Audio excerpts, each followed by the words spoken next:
আজ হবে পনির পরাটা। তো আমি এখানে পনিরটাকে এইভাবে মিক্স করে নিয়েছি, মানে একদম গলিয়ে দিয়েছি প্রায়। এখানে দিয়েছি টমেটো সস, মেয়োনিজ দিয়েছি। আর এই পরাটাটা হবে ভীষণই শর্টকাট, খুব কম সময়ের মধ্যে।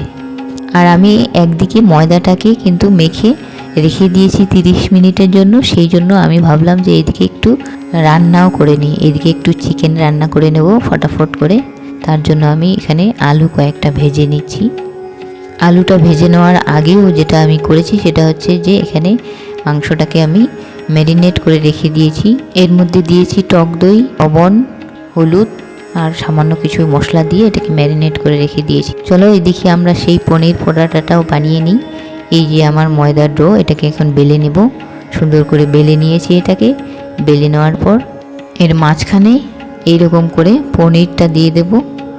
দিয়ে এটাকে একটু শেপ দেব, চারকোনা মতো একটা শেপ দেব। কারণ এই পনিরের উপরে আবার আমি একটা দিয়ে দেব চিজ, মানে চিজ আর পনির একসাথে দিয়ে এইভাবে পরাটাটাকে আমি আবার একটু বেলে নেব সুন্দর করে। দিয়ে তারপর এটাকে ঘি বা মাখন বা তেল যাই হোক না কেন, যে কোনো কিছুর মধ্যে ভেজে নিলেই বাস এইভাবে পরাটা কিন্তু রেডি, পনির চিজ পরাটা।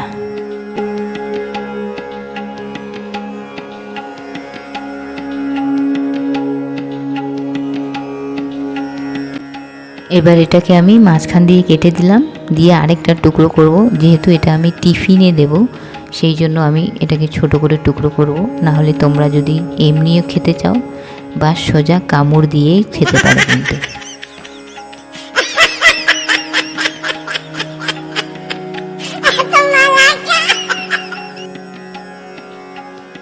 এদিকে আমি মাংসটা কষিয়ে নিচ্ছি।